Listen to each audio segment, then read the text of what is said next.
오늘 함께 보실 하나님의 말씀은 사무엘하 3장입니다. 봉독은 1절에서 5절만 하겠습니다.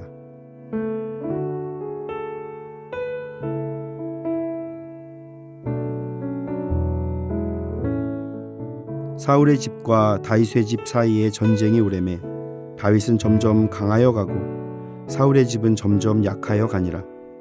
다윗이 헤브론에서 아들들을 낳았으되 맏아들은 암논이라. 이스라엘 여인 아히노암의 소생이요 둘째는 길르압이라. 갈멜 사람 나발의 아내였던 아비가일의 소생이요 셋째는 압살롬이라. 그스루 왕 달메의 딸 마아가의 아들이요 넷째는 아도니아라. 핫깃의 아들이요 다섯째는 스바랴라. 아비달의 아들이요 여섯째는 이드르암이라. 다윗의 아내 에글라의 소생이니 이들은 다윗이 헤브론에서 낳은 자들이더라. 아멘.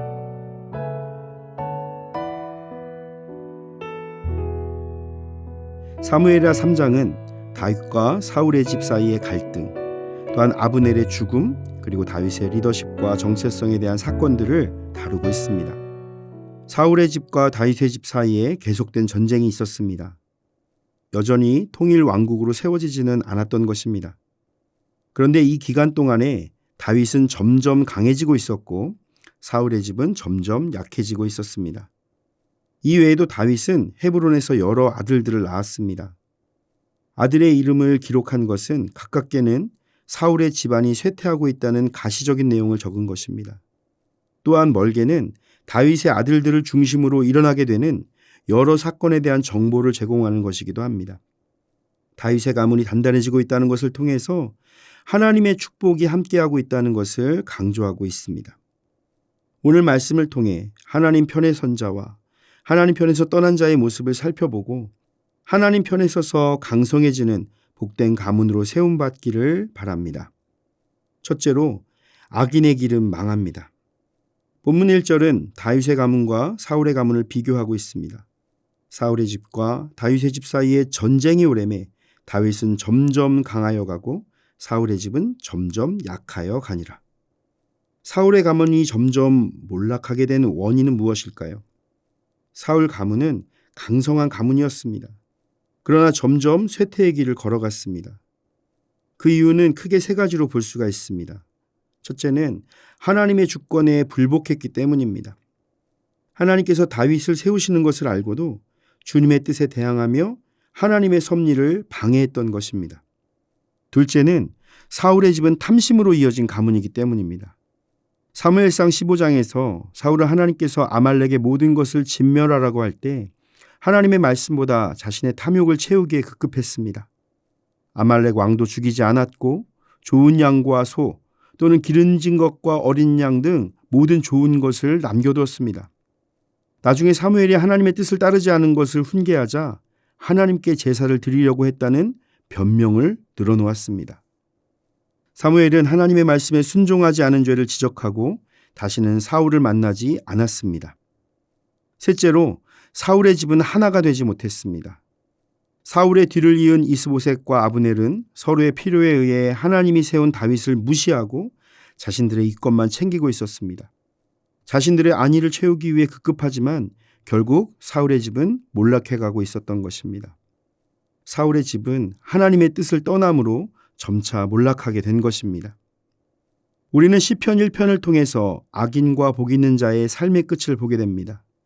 복 있는 자들은 시냇가에 심은 나무와 같이 열매를 맺고 형통하지만 악인들의 끝은 바람에 나는 겨와 같습니다.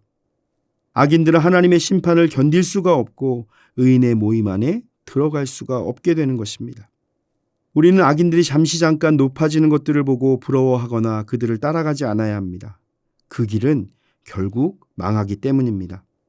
악인들의 꾀를 따르지 않고 죄인의 길에 서지 않고 오만한 자의 자리에 앉지 않는 것이 악인의 길을 피하는 방법임을 기억하면서 오직 주님의 뜻을 따라가는 삶이 되시기를 바랍니다.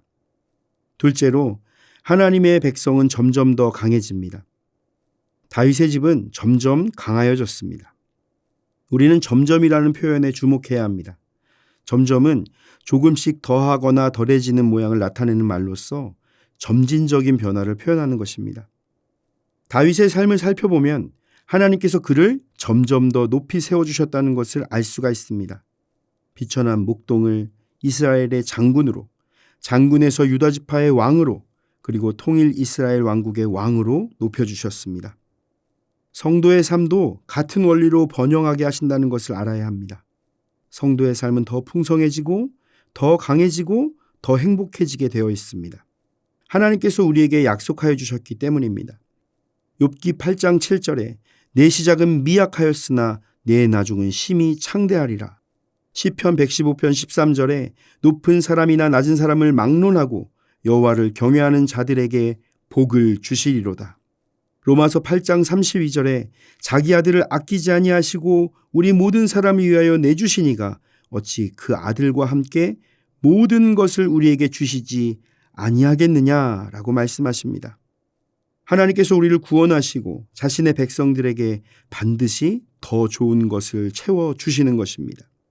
하나님께서 성도의 신앙 성장을 통해 그릇이 준비될 때 축복해 주심을 기억하시기 바랍니다. 우리가 주님 앞에 바르게 설 때 주님이 주시는 축복을 선용하여 더욱 번성하게 되는 것입니다. 선하신 하나님을 의지하며 믿음의 길을 걸어갈 때 점점 더 강해지는 놀라운 축복이 함께할 줄 믿습니다. 사랑하는 성도 여러분, 우리는 하나님의 축복을 받는 사람입니다. 점점 더 강하게 하시고 점점 더 풍성하게 하시고 점점 더 채워주실 하나님의 놀라운 축복을 기대하시기 바랍니다. 믿음으로 주님만을 바라보며 순종으로 살아갈 때 주님께서 나를 통해 우리 가정, 가문에 놀라운 역사를 행하실 줄 믿습니다. 주님의 은혜와 축복으로 점점 더 강해지는 믿음의 가문이 되시기를 예수님의 이름으로 축원을 드립니다. 다 함께 기도하겠습니다. 축복의 근원이 되시는 하나님, 우리가 악한 길을 떠나 주님의 자녀로 살게 하시니 감사를 드립니다. 이 세상을 살아가는 동안 주님의 뜻 가운데 살아가게 하시고 주님의 축복을 통해 점점 더 강해지고 풍성해지는 은혜의 삶이 되게 하옵소서. 다윗의 삶이 점진적으로 더욱 강해지고 축복의 삶이 된 것처럼 우리의 삶도 주님을 신뢰하는 믿음을 통해 더욱 풍성해지는 축복의 삶이 되게 하옵소서. 예수님의 이름으로 기도드립니다. 아멘. 하늘에 계신 우리 아버지, 아버지의 이름을 거룩하게 하시며 아버지의 나라가 오게 하시며 아버지의 뜻이 하늘에서와 같이 땅에서도 이루어지게 하소서. 오늘 우리에게 일용할 양식을 주시고 우리가 우리에게 잘못한 사람을 용서하여 준 것 같이 우리의 죄를 용서하여 주시고 우리를 시험에 빠지지 않게 하시고 악에서 구하소서.